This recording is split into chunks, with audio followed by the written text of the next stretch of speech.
ጥፋቴ ቢበዛ የኔና ባጎድልም ማማና የነቢና በዝነት አይኑ እዩኝ የነቢና akka gorsaatitti na gorsanii dhiifama waan jiru dogongora waan jiru ibsuun barbaachisaadha waan ta'eef sanarratti tokkoffaa sheer godhaatiti tokkoffaa irratti haadha fi abbaa kiyyan dhiifama gaafatu barbaada. Haadha fi abbaa kiyya islaamaa dawwaleetan asmarratti sagalee isin dhageessise dhiifama gaafadhaa sababbiin maali jennaani haadha fi abbaan kiyya akkanatti ummaan tiyya yoo haala kanaa waa agartu taate hangam takka qalbiinis cabtullee hin beekaa ammam takka akka abbaan kiyya illee qalbii cabus hin beekaa kana jechuudha. Haadha fi abbaa kiyya dhiifama akkaan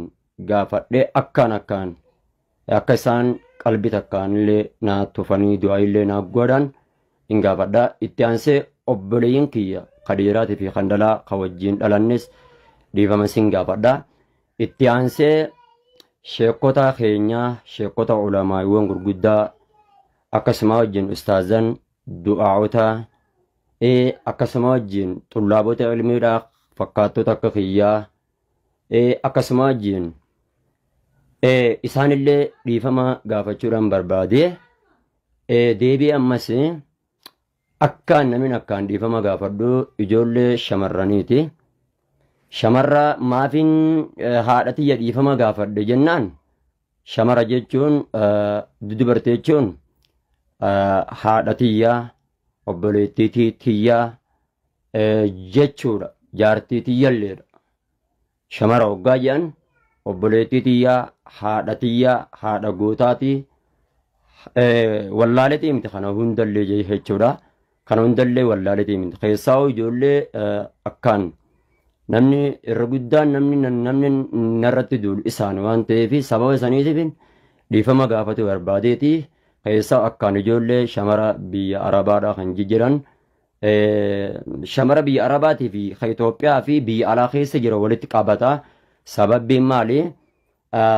Waa'ee dubra shawaa malee kaje'u san irratti yaada isaaniititti miira keessa nagalcha waan ta'eef gocha isaan irratti raawwatanii fi waan isaan naan jedhan santu narratti kana na jechisiise jechuudha. Kun kana isaan akka dhiifama gaafadhuun barbaada. Isaanii fi jaartiin tiyya garaagarummaa qaban garuu immoo jahaati mana kiyyaa anaaf waa hundarra caalaa ta'uu dandeessi waa'ee kanarratti kaasuu barbaadeet. Haati mana kiyyaa dubartii addunyaa tanarra naaf ni caalti naaf hin baana jaartii naaf ta'uudhaaf fakkeenyaaf jaartii tiyyaaf akkuma waliin beenu mee warra jaartii qabu kana gaafadha. Jaartii haadha mana isaa malee wanni isatti isa biratti irra jaalatama ni jira akka dubartii yookaan shamara addunyaa tanarra ani immoo naan biratti immoo shamara dhalaa addunyaa tanarra anaaf immoo anaaf ofitti hin baana malee isiniif hin baanu yeroon akkas jawsan garuu immoo bakkan takka itti dongore shamara addunyaa tanarra caalti anaaf caalti osoo bareeda ture irra caalti jedhee bakkan jumlaa walitti qabu sanitti dogongoraa kana beekeetan jira. Kan akkasumatti akka irra isaan dabran dhiifaman gaafate barbaada.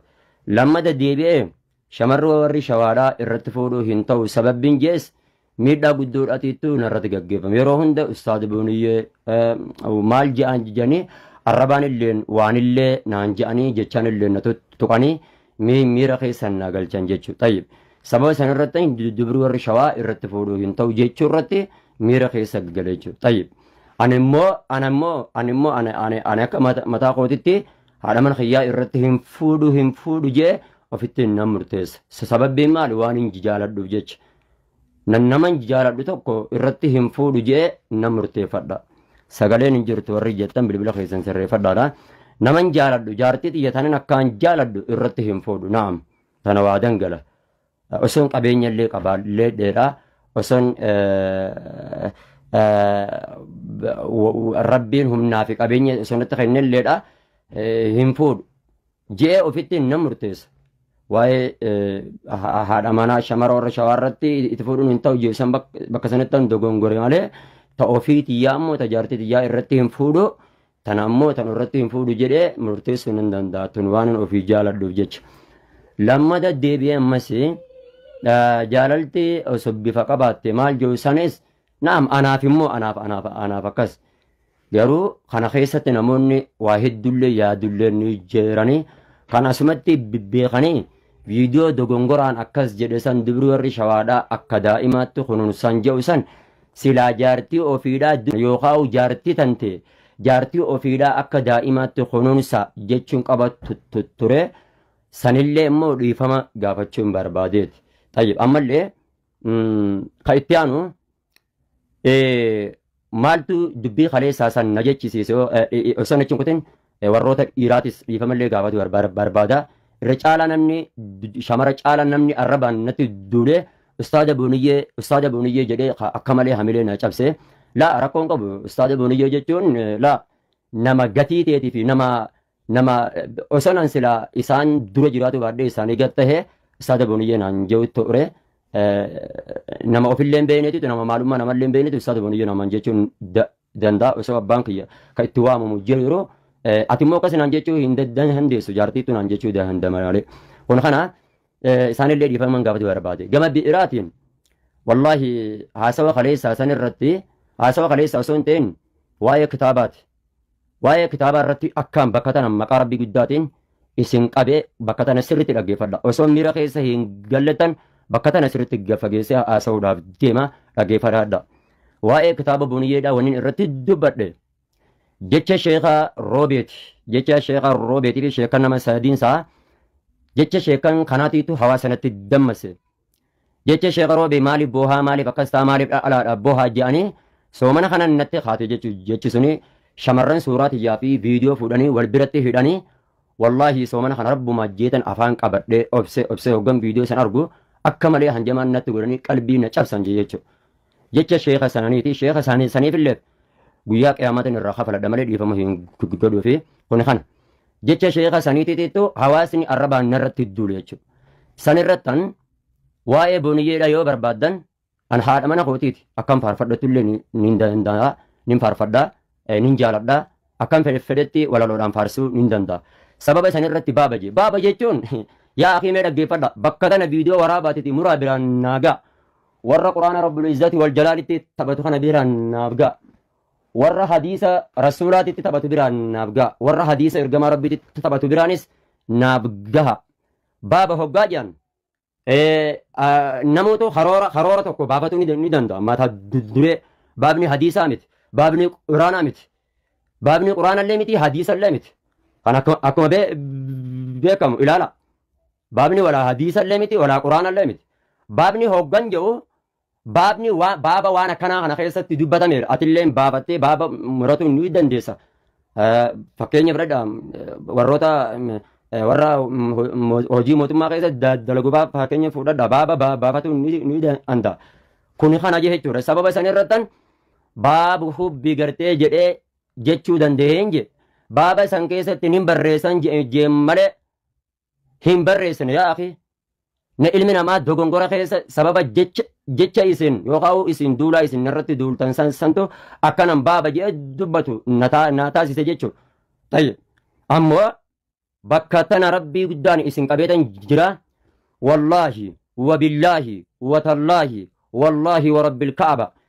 namni waanin ani baaba jedhee waanin ani hin barreessin baaba gartee waa'ee booniyyeedha jedhee barreessaan muhammad bayaanii jedhee eebbi isaa eebla guyyaa akkanaa jedhee barreesse an nama sanillee beeku an inis hin barreessine an inis hin dubbanne ani gartee akka qoosaatittiin jedhee malee wallaahi namticha san guyyaa qiyaamaadha bakka tana muraadha biraan naaf gaha nama baaba booniyyeeti jedhee suuraati jallee irra kaa'ee barreessaan gartee muhammad bayaanii jedhee irratti barreesse san insha Allah guyyaa qiyaamaadha yawma tubla saraa'iru famaa lahu min quwwati walaa naasir guyyaa qiyaamaa iqraa kitaabaka kafaa binafsika alyawma alayka hasiiba guyyaa ati kitaaba mazgabni galmeen tanteesii kennamuutiitti dhufu ta'a أتي وان أن بريس محمد بيان تو بريس جتو أتي وان أن بريس محمد بيان تو بريس جتة أبا أولمت أنسيته وان سنرتي حواسني قال محمد بيان تو جاني قرآن ربي تنتبتن حديث رسولات تنتبتن أن الرقل كل إذا كان خيسه ججر أوان سن إن الله نجن أوان سن إن الله برسن يو أبان سن ألبه ديفما هنغافتن يو خاو ديفما هنغافتن ديفما أنا دوغنغران برس جده أبان سن أباسن بران ناغا نموان سن برس بران يو أبان سن ألبه ديفما غرتي هنغافتن والله ثم والله ديفما إسافين ججر أمس دلين نما كتابة سن إني برسه وانن أنهم برسين إساب برسه جئه دلين نما حواسه سن قوتو دا والله إسرت ديبتي والله ثم والله ثم والله حدران نما سن بران نابقها يو شريعنا بيبيتا كان تاته نما وانن أنهم برسان كتابي جا محمد بياني جئه نما وان سن برسه والله قويتك قيامات قويا فول ربي تتي ورقين قويا فول رب العالمين تتي ورقين isa san dhiifama hin godhuuf asmaanu irraa baheetan jira viidiyoo tiyyasanii muraatiti biraannaaf gahaadha isinin jechuu barbaadeet ammas itti aansuudhaan namoota qaala Muhammad bayaantu jedhe gartee maqaa rabbiitii fi maqaa rasuulaatiin taphatu yeroo san keessa maqaa rabbiitillee hin dhawne wallaahi isaanillee fuula rabbiititti gaafatamuuf ta'an yoo isaa waan kanarraa hin dhaabbatiin fuula rabbiitti gaafatamuuf ta'an kun kana gama biiraatiin jechoota ummata islaamaati naam garuu እጄን አልሰጥም ተስፋ ቆርጬ አልሆንም ባካኝ መች ይረሳኛል